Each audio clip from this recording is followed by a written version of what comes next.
So I stream on Twitch, which is a whole thing. But I do stream on Twitch and I stream primarily Stardew Valley. Although recently I did start adding in some variety. We do a community day stream every Thursday where I just play some games in my community. And if they've redeemed any special type of channel points that would alter the type of like content that I'd be making, then that's the day we do it in. But I basically am a Stardew streamer that occasionally will do other things. And it honestly didn't really start out as something that I thought would go anywhere or anything would come from it. It was just a way for me to talk to my mom and a couple of friends I had while playing the game I wanted to play. And a short months later, here we are with the community. It happened really quick, but I'm glad it did. So how long have you been streaming for? So I originally made my Twitch account back in 2018. At the time, I was in a very toxic relationship, and my partner at the time wanted me to try to start streaming, thinking that I could, be a girl, get donations, that kind of thing, and just like help us out with more money in the house. So I reluctantly did a couple streams, just some like FPS games that I didn't really like, but that he insisted would, get views and get us donations, stuff like that. But when that relationship ended, so did those 4 streams I did back in 2018, and I never touched Twitch again since. And then in 2020, in last year's lockdown, I started watching Twitch a lot more rather than watching the creators upload their highlights onto YouTube. I started watching Twitch more. I was really enjoying it. Fast forward to 2021, I'm laid off work. So I was laid off from December 24th, literally Christmas Eve 2020, all the way through till most of February 2021. And during that time, Concerned Ape, the developer of Stardew Valley, announced that a 1.5 update was coming out. And I went, oh, new content, my favorite game. And I hadn't played it in so long. I thought, you know what, I should pick it up again. And my new partner, who is nothing like the last one, thankfully, suggested, hey, why don't you try streaming? I bet it'd be fun. Because, we're in lockdown. So it's lonely. He figured I'd get someone to talk to. We could play my favorite game while we were at it, and it would be a good time. I'm like, you know what? Why not? I still have an account. Let's boot it up and see what happens. And so I turned on my PlayStation and I hit the broadcast button. And that was January 2020. And here we are, just a few months later. How long have you been playing Stardew for? So I'm very late to the Stardew game, honestly. I started playing Stardew Valley in my 2020 March lockdown for the first time on my partner's Switch. And then I put it down for basically the rest of the year. Once I went back to work, I stopped playing. And then I picked it back up again, January this year, 2021. And so I've been aggressively playing it for the last few months. But I did play for about a month and a half or so for a little while last year. But like I'm very, very late to the Stardew train. But I'm glad I'm here now that I am here because it's basically the air I breathe now. I only bought it a couple of days ago because you actually tempted me to get it. Yes, I love that. I I've now been own just it like on 3 platforms and I can't get enough. I've been playing it like every single minute of the day. It's just too good. It is though, it is. And right when you think you've seen all that the game has to offer, it'll hit you with something new. You come for the chill farming simulator, but then you stay for everything else it has to offer. It's a really, really good game for, just kind of sucking your time away, but in the best way possible. Well, to be honest, I didn't know like anything about the game, like not at all. So I got it. I was like, okay, what do I do now? Well, that's the best part. I tell a lot of people who come into my Twitch chat who are new to Stardew Valley, and they're like, whoa, what's going on? What's all this? I'm like, well, first of all, spoiler alert. And second of all, my favorite part of Stardew Valley is the discovery. That's what hooked me. Like if a game has a good story and the story reels me in, I'll play it no matter what the play style is. That's what'll keep me in a game. And so with Stardew Valley, you get started and you're like, okay, how do I move? How do I talk to people? How do I make a farm? And then there's something else to discover. Oh, whoa, a secret. Let's see where this leads. You discover that. Oh, that led me to a new secret. And that sense of discovery is kind of what fueled me to want to keep playing for so long, every single day in a row and never get tired of it. So honestly, I love watching other people's streams who play Stardew as well, who are in that like discovery phase, because then I get to like relive the moment myself of, oh, I remember when I discovered that in the game. It was so much fun. So I totally get where you're coming from. Oh yeah, I literally like only just unlocked that forest today, Oh, nice. and I got a cow, and it's so cute. Well, hey, I don't have a cow on like half of my save files, so nicely done. It was just too cute, and I can't believe you get to name them. That's just amazing. Yes, I love naming the animals, all sorts of things. I also have I have a channel point set up where my chat sometimes gets to pick a name, and that can go north or south, if you know what I mean. So we got a lot of interesting animal names in our farm now. What are the weirdest ones that you've had? Um, so I think the weirdest one is Baranamu.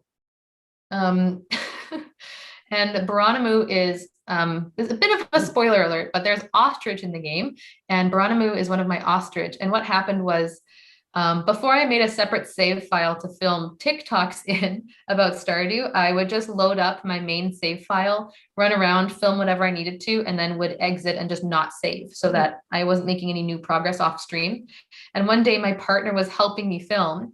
And so I gave him the controller and he was running around and I was filming it. I was just kind of telling him where to go and what to do.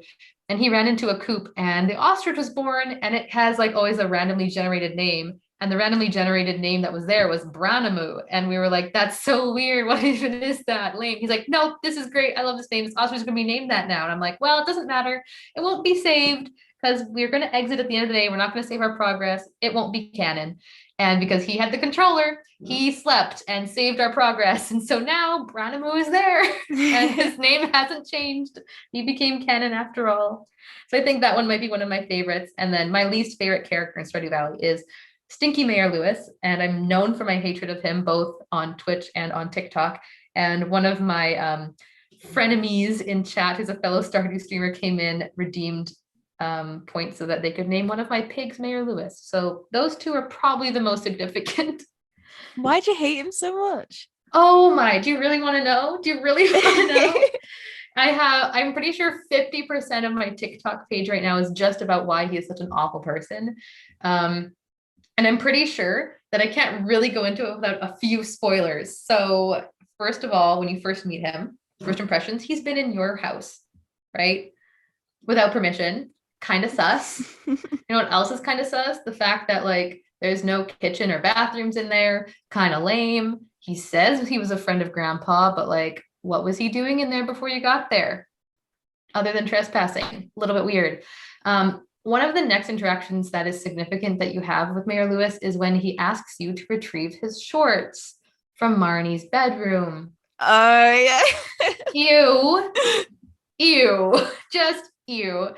And if you do that, getting those shorts unlocks a whole world of possibilities because you can put it into a sewing machine, alter them a little bit. If you wear them, you'll embarrass him and Marnie. You got a cute little dialogue scene. You can put them into the luau soup and give the governor gonorrhea. You can put them in the Grange display and embarrass him. You can like do all sorts of stuff with them. And he literally tries to like buy you off to not talk about them. And like, it's just so sketch that he's, you know, has that whole relationship thing going on and then decides for no reason, oh, your farmer is now responsible for fixing his fuck up. So I hate that. He's awful for that reason. His next quest that he gives you is he asks you for truffle oil and he says that the slicker, the better. Oh my gosh. You. And he kind of affirms that the truffle oil might not be used for cooking when you deliver it to him. So super pervy, gross, old man. And Marnie honestly deserves better.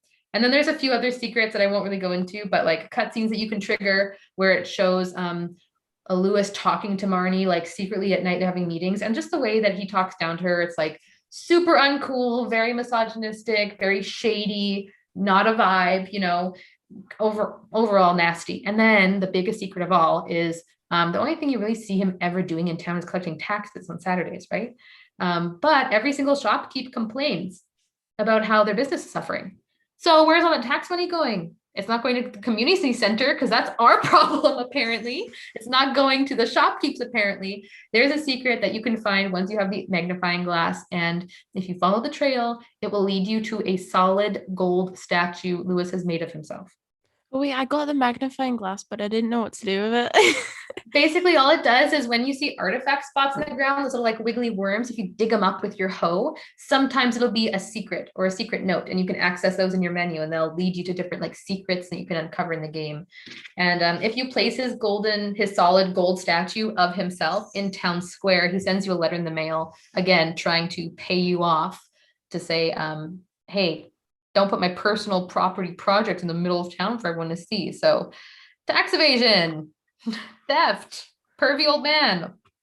That's my short summary as to why I hate Mary Lewis. I could go on, but I'll spare you. I'll spare you. I never really thought of it in that way. I'm just like, oh, this is a cute game. I mean, it starts there. Trust me, it starts there. But it gets dark real quick. And honestly, I find that all of the more serious tones to Stardew Valley come through the relationships you build with the NPCs. So if you're the kind of player, or if someone's the kind of player who, doesn't enjoy the NPC relationships, then you probably won't get a whole lot of the depth that there is to Stardew Valley, but you can still have fun, right? There's something in Stardew for everyone. And I get that not everyone loves the NPCs, but I am addicted to them, and they are my favorite people. And they're not even real, they're pixel people. So you get some really good story time happening in there. Can't you get married to one of them? You sure can. In fact, you can get married to all of them. I'm working on it. I'm working on it. Wait, at once? Not at once, unfortunately. That's what's taking me the longest time. In my main save file, where I've spent the longest time, I'm now in year 9 in the game on that save file. And I decided, you know what, we're going to marry every single bachelor and bachelorette so that we can finally put to rest who is truly the best. So I can experience it all like for myself and decide objectively, and then also filled with bias, do some tier list rankings, And so what I would do is I decided to start with Shane to get him out of the way, just like, ugh, no, his room is disgusting. It doesn't look pretty. And I'm on console, so I can't download any mods for the game to change it at all, like you can if you're on PC. And so I started with marrying Shane, and then my method was I would get onto my horse, whose name is Clip Clop in my save file, and we would clip clop into town, and whoever the next single person was that we happened to clip clop across, that would be our next spouse. And that's what we did. And so I married Shane, and then Emily, and then Alex, and then Haley, and then Elliot.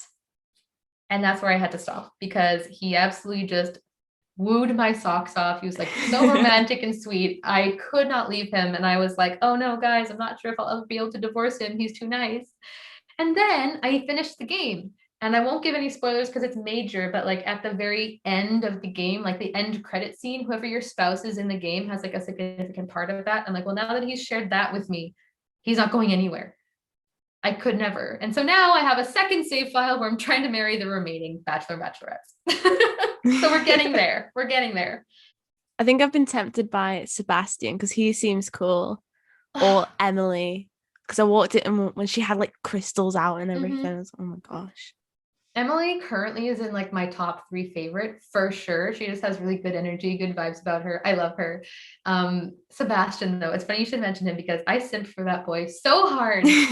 Before Elliot happened on my main save file, I said that I was going to end with Sebastian, make him like the last one so that he'd be the one to stick around longest. That didn't happen. So now I'm trying to make it happen on my next save file. So we're best friends, but he has to wait for me to marry and divorce all of his 4 other best friends and then settle with him at the very end of the story. So I totally support your Sebastian love. Absolutely. I just don't understand how to do it though. What do you mean? Like you make friends with them first, and then I don't know how it works, to be honest. Like I don't even know how to make friends with them. So I've had it 2 days. No problem. In your friendship menu, there's like I think the menu is called socials in your inventory. You can see how many hearts you have with someone. That's kind of how friendship is like ranked in Stardew. It's how many hearts you have with someone. And in the case of the bachelors and bachelorettes in town, every 2 hearts, you'll get a new cutscene with them, and you'll reach like kind of a new significant level of, intimacy in your relationship. So you can give them gifts and speak to them. And you can only give 2 gifts a week unless they have a birthday, which is a great way for making friends, because if you give one of them their favorite thing on their birthday, you instantly go up 3 hearts no matter what. So really great to use the birthdays to your advantage in making friends. And then you can also talk to them once a day, which gives you a little bit of a friendship boost, but I kind of only talk to them if I'm also giving them a gift. Otherwise, it's just a massive waste of time to try to track everyone down every single day. So eventually, if you keep giving them enough gifts, cutscenes will trigger. And once you get up to 8 hearts with someone who's single in town, Pierre will send you a letter in the mail the next day saying that he's selling bouquets at his shop and you can buy a bouquet. And then if you are at 8 hearts with someone, gift them the bouquet to ask them to be your significant other. Oh my gosh, I can't wait. And then marriage is a whole nother thing, which is a little more complicated. The game tells you how to get married through one of the lost books in the library. So those are definitely worth reading. I'm so going to get Sebastian. Do it. I got one of my girlfriends from work hooked on Stardew during our lockdown, and she sends me a Snapchat every single day of her relationship status with Sebastian. She just speed runs to get to him now. It's so cute. I love him so much. I wish I discovered this game at the start of lockdown. Honestly, I think Animal Crossing kind of took the cake there because that's how I discovered Stardew, funny enough. So like we had a Switch at home and my partner was like, oh my gosh, Animal Crossing New Horizons coming out. This would be a perfect lockdown game for us. And so we bought that and he was playing and I was like, oh my gosh, this looks so fun. I want to play, but we couldn't play at the same time. We only have one Switch. And so he goes, oh, well, if you like this, you might like this game that I also have. Check this out, and passes me Stardew Valley. And so we would alternate playing Stardew Valley and Animal Crossing New Horizons during the original lockdown. And it was the best ever. I was so excited for Animal Crossing. Like I found out about it like a year before like they released it, and I got the Animal Crossing Switch, and it's so cute. Oh my gosh, I'm so jealous. I feel really bad because we were sharing an island, my partner and I haven't been on the island in like a year, and I feel so bad. And he was debating whether or not we should start over, but I've spent like 20 hours terraforming that thing, and I'm like, I don't know if I can say goodbye. So I think the solution is we just have to get another Switch. So I can have my own island and he can have that one and it'll be fine. I spent really so much miss playing time it. on it. Like my It's so island is like easy, though. so fancy now. Ooh, I'd love to see it. I spent way too much time on it. So much time and money. Oh, absolutely. It just sucks you in. The last time I played, I think was when this shows how long it's been since I've actually been on my island. It's so embarrassing, but it was when they added in the update where you could dive in the ocean. That's the last time I played. That. Yeah. I played it for Easter, of course, because it was Bunny Day to get all the special but stuff. Doesn't Bunny Day suck? Because I played during Bunny Day last year and it was like kind of the worst thing ever. I guess, but I just love the game anyway, so I can't hate it. I mean, that's fair. I just felt like there were too many eggs at all times everywhere. So like if I was trying to find any other item, there was just no luck because it was only eggs, only eggs everywhere. The balloons were really annoying. Oh yeah, that's true. I'll agree with you on that one. Balloons. So what else got you through the pandemic? I got a new cat. We got a cat last year. Her name is Daisy. She's a long-haired calico, and we guessed about 4 years old when we first got her. We didn't rescue her from a shelter, but we did rescue her from a household where she was being neglected, mistreated, and they were moving away and they weren't able to take a cat with them. So they just kind of put her up on Facebook Marketplace and said, someone take this. And we were like, okay. So we got her. But at the time, my partner and I were working different jobs, completely opposite schedules. So I would be at work from 6 a.m. till 2 p.m. and he would start work at 1 p.m. and get home at 9 p.m. So between the two of us, one of us was always home with her. But then I quit my job and I started working with him at the restaurant because he is a chef and I'm a cook now. And we got identical shifts. So we were both gone for the same 8 hours every single day, which is great for us, but not great for Daisy. So she would cry and like tear things apart and was just like really not chill with it. And so we went to the shelter once it was safe, obviously, and we picked up a new kitten. And she's an absolute demon, but I love her. So she's definitely helped us a little bit. Training her is a whole thing because she's only 1.5. So she has tons of kitten energy still. She's a Russian blue, so completely different from Daisy. They have nothing in common. And the only time they interact is when they're chasing each other. So I wouldn't say they're friends, but they do occupy each other's energy, which is what we wanted. So between those two and streaming, honestly, like that's really what got me through. I don't have a ton of friends who live in my town or in my city locally. Everyone is kind of all over the country or in different countries. And I think my favorite part about streaming has just been that I built a community, and like totally accidentally, but it's like really positive and really fantastic. And I've met people from all over the world, and we're all kind of unified by like the one common factor being the game that I'm streaming. But then the more we've gotten to know each other and talk, both in chat while I'm live, but also in like our Discord and through TikTok comments and all that kind of stuff, we find so much more that we had common, and it just brought us all close together. And so if I didn't have them and my cats, I don't know what I would have done. I don't know. It really has been like an actual lifesaver, truly. So are you streaming full time now? Um, I guess I do right now. My area is in code grade lockdown until April 28th. So until the end of this month, I'm not employed formally. So I guess right now I can say yes. But that doesn't mean I will continue to be after the 28th. I definitely don't make enough from my stream to actually pay the bills. It just kind of helps, you know? Would you say that you'd want to be like a full-time streamer in the future though? I think what my goal would be, rather than just, be able to quit my job fully, if I could just kind of swap their places, if I could rely on Twitch and then casually do like a regular job part-time, I think that would bring me a lot of joy, because knowing me, I would just like lose my mind just sitting at home doing stream work all day. Because I used to work an office job, and I kind of prefer to have something that, makes me engage like my whole body when I'm cooking. We're standing in a kitchen, we're doing stuff, we're moving around. It's like more active. And I really enjoy the work. I really do. But that being said, it can be really stressful to rely on a job that I know I'm not going to be doing for forever, right? Like I'm a cook because that's what's available right now. And I really like, I appreciate it and I like it, but it's not my life goal. You know what I mean? It doesn't bring me, what's the word I'm looking for? Not satisfaction, but like, it's not fulfilling. It is fun, but it's not fulfilling.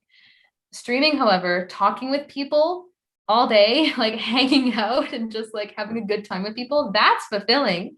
And like today we had a really serious kind of stream topic. We were unintentionally talking about mental health, a lot of things like that. And everyone was sharing about how our community really like helped each other out in really practical ways without us even knowing. And it was amazing. And it's moments like that that make me go, wow, I really, really wish I could spend more time doing this. But I'm not sure I could ever fully not have an offline job, if that makes sense. So I would like to be able to rely more financially on my stream in the future for sure. But it's not like the goal. The goal is to have a community, have fun, have a good time. The fact that it makes money is fantastic. And if it ever did make more, I would be blown away. It would be fabulous. What would your dream job be? It's funny you should say that, because I'm kind of figuring that out right now. I used to have what I thought my dream job was. And without going like, too sob story, I lost that job, not wrongfully, but in a series of rather unfortunate events that weren't really my fault. And so that kind of rocked my world. And I took a vacation with my last paycheck and kind of spent some time on my own to find myself, rediscover what it is I love to do. And what I do know is I always want to be able to impact someone for the better. I want to do something creative, and I want to do something that doesn't leave me feeling drained at the end of the day, but makes me feel energized, so that, once I'm done doing whatever it is that I'm doing for work, I can still have energy to pour into myself, my own family, my own creative projects, things like that. So jury is out. If it ends up being streaming, cool. I won't complain because it checks the boxes, It's not so much a job specific, it's more like the outcome of the job is what I'm looking for. Yeah, I hate when people ask me what like job I want in the future, because I just have no idea. And honestly, that's okay. I know my partner has dreams, and I support him in them fully because he is a Red Seal chef. And if we don't stay where we currently are at employment wise for the next, like X number of years, his end goal is to be able to open his own restaurant, maybe his own food truck as well. And I'm like, oh, that would be so fun, because I'm a very like administrative organization focused person, and I would love to help him run that and just kind of like be his support for that, and then also be able to do my own project. So it's not my dream per se, but it's something I think about a lot because I think it would be really fun. Well, it's another reason why I was so keen to take the cook position that I'm in right now, because then if, comes the time where we do want to open our own business and do our own thing and he wants to run his own place, I'll have like more knowledge that's really practical as to how we can do that and how we can do that well. And I can kind of help on the management side of things now that I have experience doing it and I never did before. So it worked out. Do you like working together?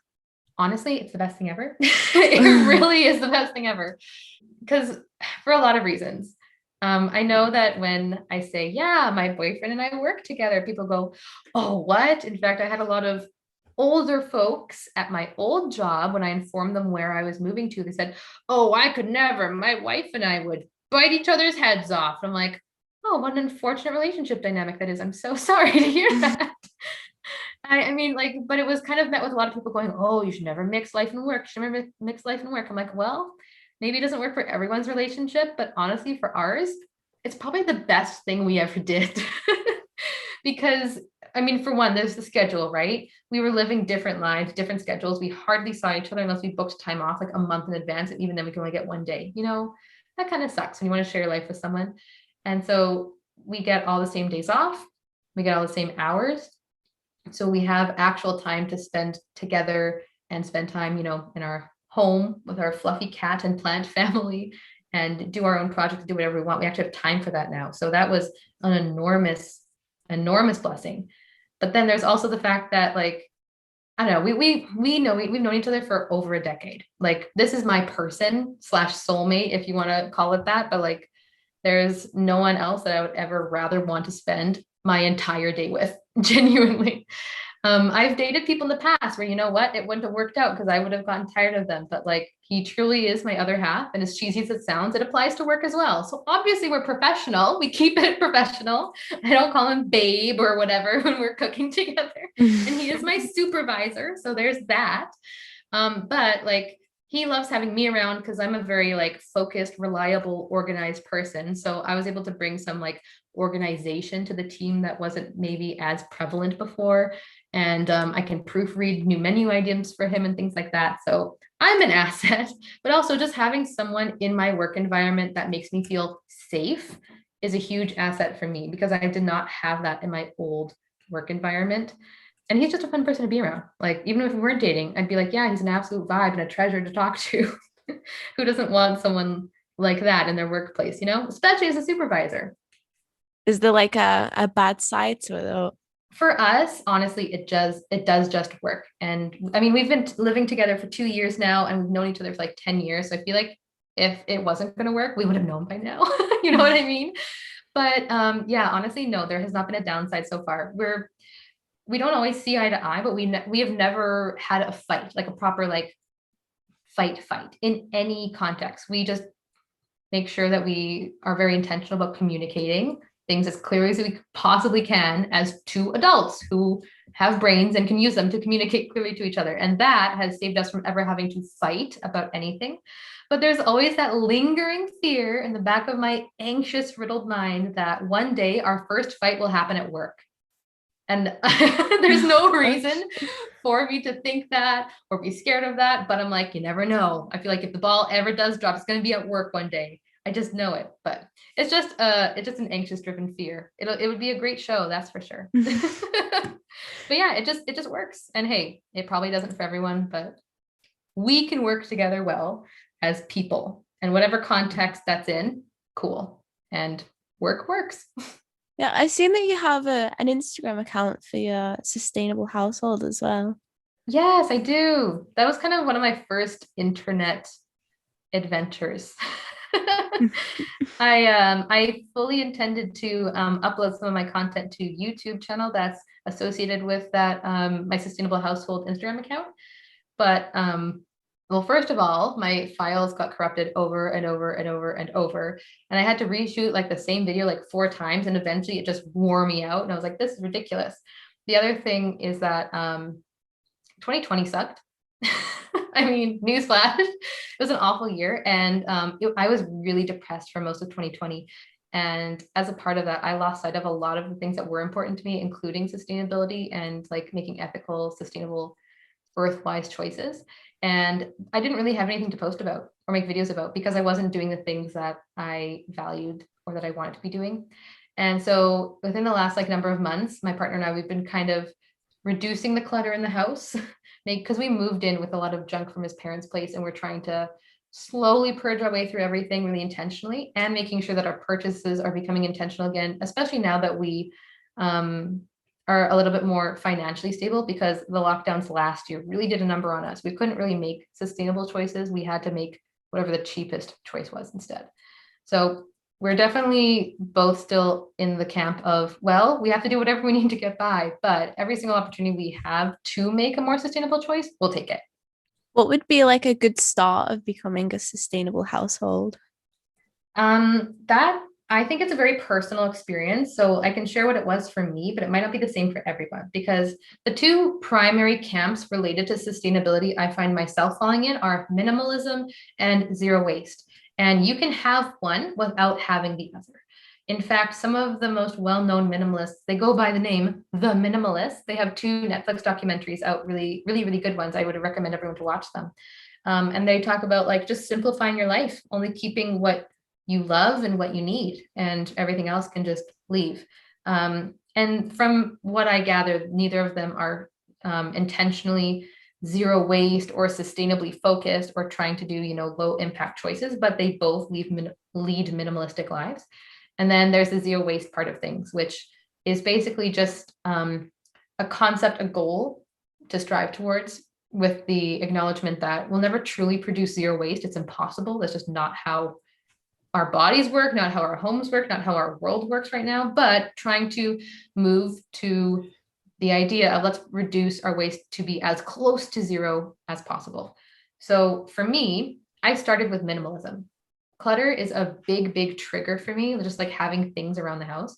But it wouldn't be very sustainable to just throw out everything you didn't want, right? So where I started was my closet. I picked up all the pieces of clothing and I held each and every single one, kind of using the Marie Kondo's KonMari method for cleaning. And I held it and went, when was the last time I wore this? When was the last time I thought about wearing it? Does it fit well? Is it damaged? Do I love this? And I would kind of run it through those questions and go, all right, well, based on those results, here's the fate of this item of clothing or this shirt or whatever. And so I purged. I went down to like maybe 40 items. I can't really get below 30 because I live in Canada, and it is both plus 50 Celsius and minus 50 Celsius within like 4 months of each other. So there has to be some leeway. I started with my closet and I worked through my whole house, and I got rid of absolutely everything that I didn't love or I didn't need. And that meant that if I did run into something that I wasn't using, I had to find a method for it. And then I would use the zero waste method. The creator of Zero Waste, her name is Bea Johnson. She has a blog, YouTube channel, that whole thing, tours the world, Instagram, all that jazz. And she made the 5 pillars of zero waste, and I always forget them in the proper order, but refuse, reduce, reuse, recycle, and rot. And I would say, okay, what's this item going to do? If I couldn't reuse it, I was going to give it to someone else who would, or something like that. Compost is a great thing too. If you're able to in your area, like legally, I can't have any in my area outside because we have bears here. So I can't put a compost outside, but I can put compost in my freezer or in a little bin. Super way to reduce food waste, which is super, super huge portion of all the waste that happens each year. And no matter what country you're in, it's just a huge global problem. Yeah, so I would start with compost. I'd start with paring things down, because I think the most sustainable thing that we can do in general is to just use only what we need. Yeah, I hate clutter, but honestly, I just can't get rid of things. I can't. And I can't stop buying new things. Oh, see, there it is. I find whenever I'm doing a big clutter bust, I find that doing it alone isn't easy for me. Like I need a buddy where I can like ricochet ideas off of, or be like, hey, this thing, do you love this? Do you hate this? How do you feel about it? And like having a conversation about it for me helps, because when I'm on my own, yeah, I will impulsively buy things, or I will just hang on to stuff for sure. So I get that. Luckily, I have people in my life who can help keep me on track, makes it a bit easier for me personally. Do you still buy things like fast fashion? No, not anymore. The problem The only exception I made was Unis Honest merch. That's the only exception I've ever made for fast fashion. Because I was supporting some creators I love for a thing that was about to die. And I would normally shop from thrift stores. And I kind of grew up not super well off. So thrift stores were our normal. I didn't realize, oh, I could buy new clothes. I did when I was in high school, did for a little bit, but I didn't like the new clothes that was getting put out for my age group. I preferred the shit I found in the thrift shop. So the only issue is that in my current area, like locally, we don't have any that are like an actual proper like Goodwill thrift shop that, you know, you can just shop in. It's kind of, they're more specifically outreach programs for those who really, really need it. So I don't really go there a lot, but I do send donations there all the time. But yeah, fast fashion is not a vibe. If I am buying new piece of clothing, I'll be sure that I'm buying from a sustainable, ethically sourced company. I recently had to upgrade shoes for work. They gave us some shoe benefits and they said that they would cover 50% of costs or if we bought new shoes that we take to work. And I chose to invest in some Vessies, which were vegan, cruelty-free, waterproof, like super practical for my workplace. And I was fine buying a new pair of shoes, knowing that it was a sustainable choice, you know, or I got a bathrobe from packagefreeshop.com. It's all organic, sustainably sourced cotton. So if I am buying something new, maybe it's not part of fast fashion per se, it is new, but I try to be intentional about where my dollars are showing that I care, you know, voting with my money, so to speak. I wish we had more thrift stores around here because we only have like charity shops.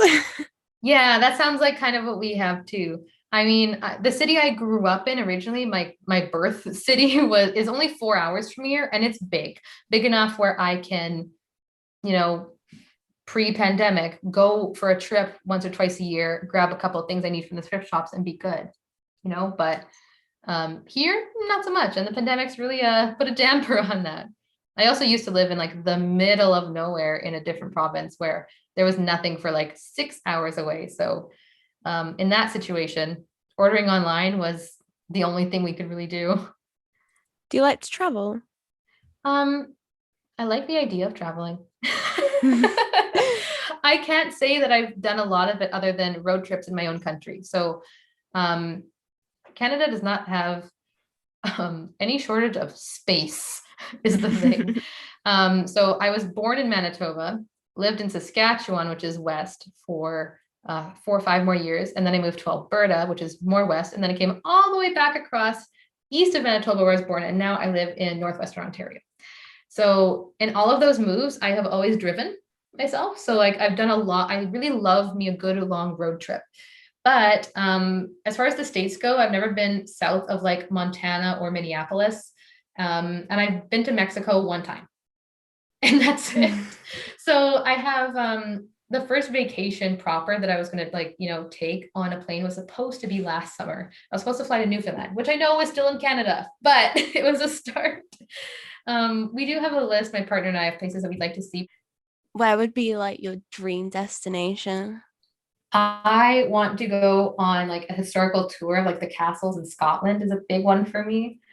I want to do a food tour in Italy. I want to visit Germany because that's where my mom's side of the family is from, and Greece. Those are probably my top ones. I love Italy. I've been a couple times and it was just like a dream. Oh my word. I mean, I would love to go to some of those like I don't know if I want to go to like they're iconic countries for travel. I feel like, you know, like really common destinations, but I don't want to see like, you know, I don't want to go to France for the Eiffel Tower and I don't want to go to Rome for like the Leaning Tower. I just want to like go to like some really like local good hot spots, you know, like where's a really good small local restaurant that like captures the essence of like that area, you know, like that's kind of what I want to find. I want to find the little like hidden jewels. When I went to Italy, I went to go see my family that lived there and they'd make food for us. And honestly, it was the best. Oh, lovely. I love like a little small town. Yeah, that's what I would like to experience. I do have some family really, really extended in Scotland and Germany and the opposite sides of my family at that, but I've never met them. But hey, maybe a trip post pandemic would, you know, be a great opportunity for me to do that because I would love to just have some like good. Like you're saying, like home style local cooking from, well, all over basically. All of Europe. I just want to go to all through Europe. Can I do that? Can I just go all through Europe? You could literally drive through Europe. Oh my gosh. Wait. I have a really, excuse me? Like, are you telling me in like one day? Well, I could Or drive a couple like, hours and I'll be in a different country. I mean, I guess I could too. I'm living really, really close to the States, but that's like north, south, not east, west. And when I'm driving from Manitoba into Saskatchewan, it goes from rolling hills to flat. And I mean flat, nothing to see but horizon, and that's it. It's so, so flat. And then you get from Saskatchewan into Alberta, and as soon as you cross the border, boom, Rocky Mountains are happening. And it's like instantaneously you can tell, oh yeah, I'm somewhere else now. But I know it's not like that everywhere. So I was curious to see if it's like, oh yeah, feel that air. I can recognize it. We're in a different place now. I Or if it's usually more just fly subtle. everywhere, so I didn't know. Oh, that's fair. That's fair. I I've love only been on a plane airports. like I think 4 times my whole life. I flew to Ottawa and then I flew to Mexico and back, and I think that's it. I was talking to someone in my Twitch chat the other day and they're like, what do you mean it's raining? They literally thought that it just snowed here all year round, which is fair because on the internet, Canadians joke about how it's only winter here all the time. It's like our only global personality trait is the winter. But the reality is the winter, yeah, she'd be cold, but the summer be hot, like really, really brutally hot. But it was a different type of hot. You know, there's like wet hot and dry hot. I think that was the difference between a Canadian summer and a normal Mexico day when I went anyway. It's just always raining here. I've heard that. It I is. have It's been true. told It's that. true. It does always rain. We had our very first rain today. And by first rain, I mean first rain that didn't turn into snow or first rain that didn't freeze as soon as it hit the ground and turn into freezing rain. Like this is a proper spring rain. It all stayed warm and everything got watered. Nothing's frozen. Very excited because now spring is officially here. We actually like had snow this year for like the first time in ages. When does it normally snow for you guys? Barely ever, because it's usually it just turns like slush on the floor. Oh, I hate slush. That's like what our springs are like. Our springs are slushy. Oh my gosh. It was just constant rain. Oh my gosh, Sick of that would be it. so different. That kind of reminds me of BC, which is our like most west coast province because, well, first of all, it's big and lush with massive like redwood forests are down there, super gorgeous. One of my favorite places that I've ever been probably are the redwood forests in BC. Would recommend 10 out of 10.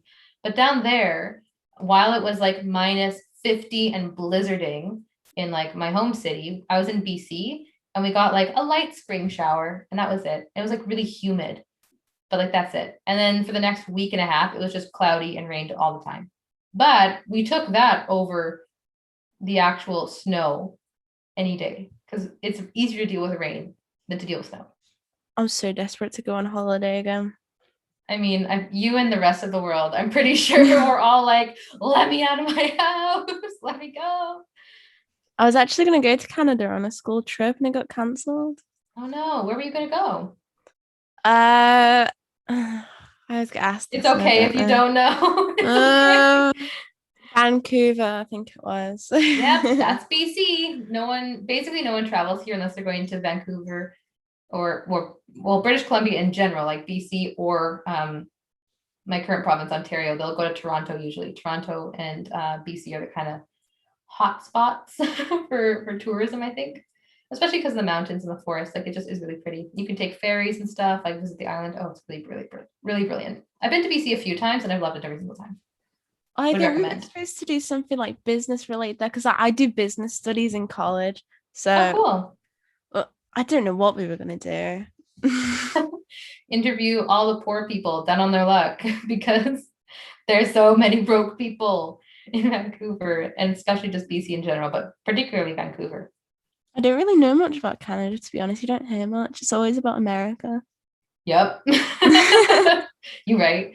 I mean, we kind of have a Trump of our own, except he's not our prime minister. He is our oh my gosh, I'm the worst Ontario president ever. his name's Doug Ford, and he makes really bad decisions. And he's basically the reason why we're still in lockdown right now and why vaccine rollout hasn't been happening in Ontario specifically. Like we're just really, really behind because like the Ford family is basically like the Trump family of Canada. Wait, If so that you makes have like sense. different leaders for different places in Canada? Yeah, so we have 13 provinces and territories total, 3 territories, 10 provinces. The territories are like the most up north ones. They're kind of in line with Alaska. We have like the Yukon territories, Nunavut and the Yukon. Wait, no, I said that already. I don't remember the names of my own country. That's embarrassing. But we have 10 provinces. So we have a federal government. So our prime minister right now is Justin Trudeau, and he's with the Liberal He Party. is beautiful. He's a looker. He's made some decisions that are like, I'm not sure. But like it's been worse, you know, like we've had better, we've had worse. So I'll take or leave him, honestly, but I'll probably not vote for him again. But that's because I really like the NDP party candidates. So yeah, we have lots of candidates for different parties down here. We don't just have two like the States has.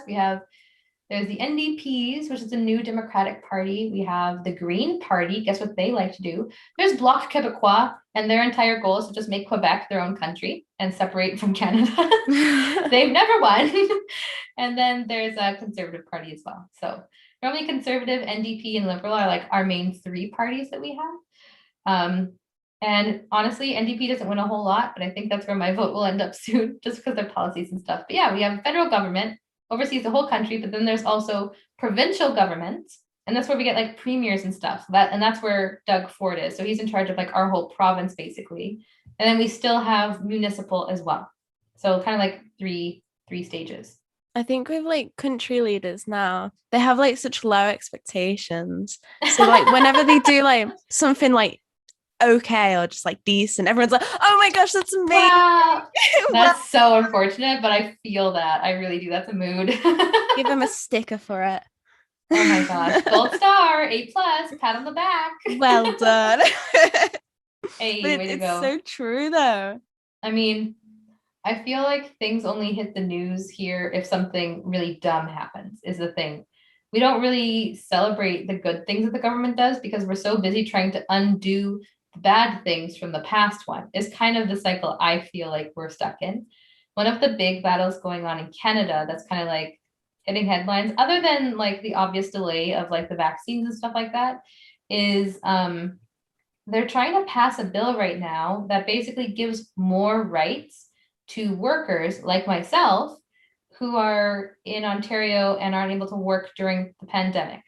They basically believe that like we shouldn't have to choose between going to work and getting sick or staying home and starving and not paying our bills. So they've been trying to pass this bill for us, like, and by us I mean workers, for ages, and they've been trying to get unanimous. There has to be a unanimous vote, and one person always says no every single time, and it's just like, can we just like we stop? It's just a bunch of rich people wanting to stay rich, basically, and not want to actually help the middle class who are the ones that are struggling most during the pandemic. I feel like my podcasts always somehow get political. Oh dear, I'm sorry. I don't mind, but somehow it always happens, and I don't get it. Well, I think that's natural when you come from like different countries, right? Because like I think it's one of the most significant like cultural differences. I think it's natural to come up in conversation. That's what I don't have time for. I don't have time for people arguing and fighting and being like aggressive about political differences. But like if you have one, cool, like talk about it, you know, like we can have a conversation without it being, I don't know, antagonistic or confrontational anyway. You know what I mean? There's like always that one person in your history class that just takes it so seriously. Oh my word. I wish I had a better history class. Not that my teacher wasn't great, because it was, but it's only Canadian history is what we got. And we barely that's did any English. Ours was like it. American, Vietnam, Korea. That's what I wish we had, because the only time American history came up, or any history for that matter, is if it interacted with Canada and our history in any way.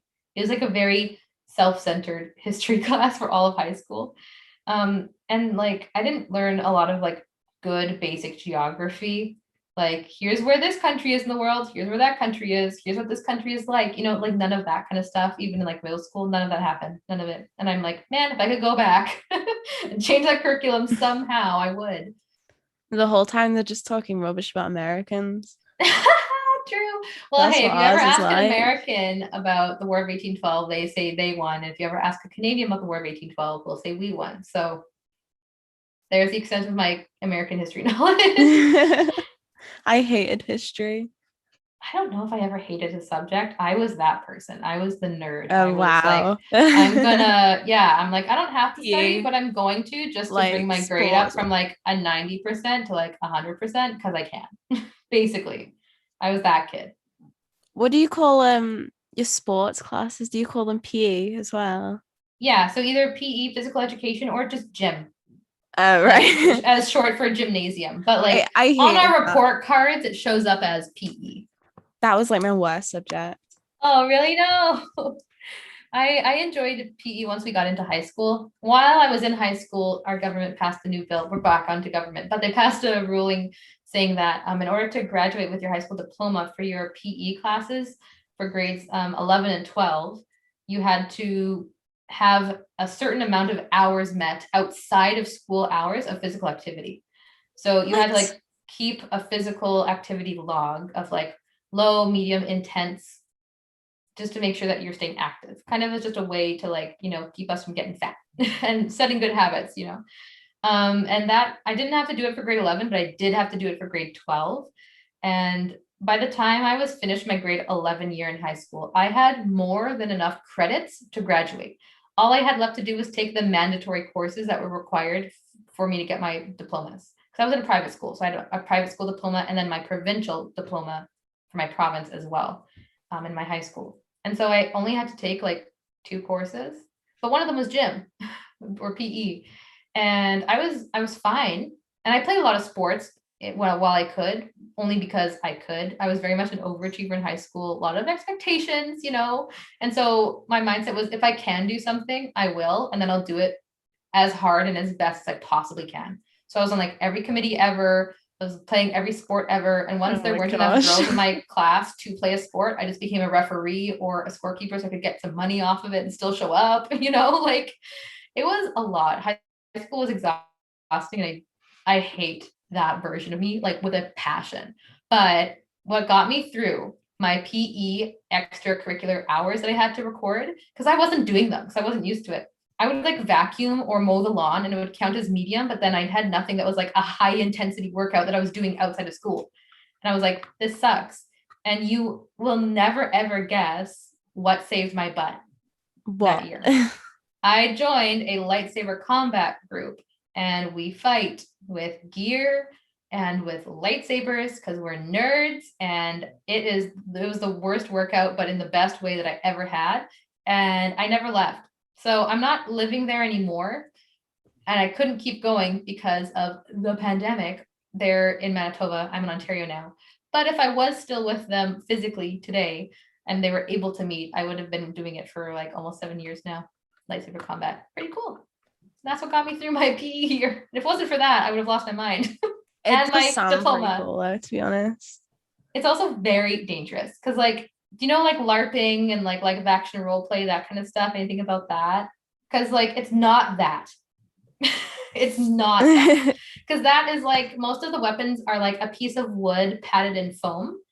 And then they like dress up and do either like historical recreations or just like kind of an amalgamation of a bunch of different styles, but it doesn't really require training. It just involves like crafting a weapon, being enthusiastic about it because it's all foam. You can't get hurt.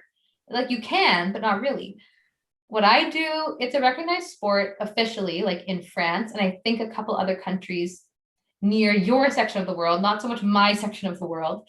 But it was recognized officially in France, and I think one of the states recognized it as well. But we have like full protective gear on, like head to toe. We have to have at least hockey pads on, lacrosse gloves, sometimes hockey gloves, like a fencing helmet, like everything. We have to get like, a cup on. Even if you're a girl, you need a cup. Like, and our blades, they're made out of PVC. So Oh my they don't gosh. break. We will break before they do. And they have whiplash as well. So they can like you can get hit in one spot, but the blade can like, with the speed that we're hitting each other with, can like wrap around your arm and you can have like a long hot dog shaped bruise wrapped around your entire arm if you get hit in the right spot. Like I had friends where like they got concussed, they got broken bones. Like it gets rough. Like we try not to, you know, have that happen. We protect ourselves, but even with full protection, I've seen like my teammates go to the hospital after practice, you know? So it's very intense, but it's very, very fun. And I'm a massive nerd. So like, I feel like a total badass when me and my little 5'4" ass and my purple lightsaber is able to like go down with my 6 foot million instructor who's been doing this for 10 years. The crowd loves it. It's a really good feeling. So is it basically like fencing? So this is going to sound nerdy as hell, but since you asked, yes and no. Overall, it combines a lot of elements found in fencing and German broadsword, but there are canonically in Star Wars 8 forms or 8 styles of lightsaber combat. So think of like, you know, how like in Kung Fu Panda, you know, there's tiger style and bear style and mantis style, you know, that kind of thing. It's like that, but with swordplay. So some of those styles of lightsaber combat really, really, really closely resemble fencing, 2 of them in particular. And in fact, one of my instructors, she actually, most of her experience was as a fencer. She was a deadly, deadly fencer. But then some of the other styles could not look more different. And they look more like a few different other more classic types of swordplay. Oh my gosh, I was expecting like actual light up stuff. Well, no, they do light up. But they're just also But very they're made heavy. out of like foam. No, PVC. So like polyurethane, like pipes, like I don't know how else to describe it, but yeah, they're made out of PVC. It's like a type of like really, really, really hard like plastic, basically. Oh right, but okay. they do still. So we can add lights to them. We can add sounds to them, so they do like swing around like lightsabers. And here's the thing: they look like toys. They look like really, really pretty toys, but they are weapons, and we could not bring them onto a plane. We could do like serious damage with those. Oh my gosh. Yeah. All right, I won't keep you for too long. Is there anything else you want to add before we finish? Honestly, Twitch has saved me from lockdown, from losing my mind. And I am shocked at how many people have like, you know, become a part of the community. And I could not be more thankful for that. And if anyone is listening and they're thinking about starting up a project, whether it's on the internet or from the comfort of your own home and no one else will hear about it, whatever it is, just start. Because that's how I got to where I am now. And like, I didn't think I'd be making hundreds of dollars a month just by hanging out with some people I like, you know, I just started doing it and here we are, you know? So if you're thinking about it, do it, whatever it is. As long as it doesn't hurt you or anyone else, do it. And, thank you so much. Yeah, thank you so much, Pip, for having me. This has been a really lovely time and I wish you all the best in your future episodes as well.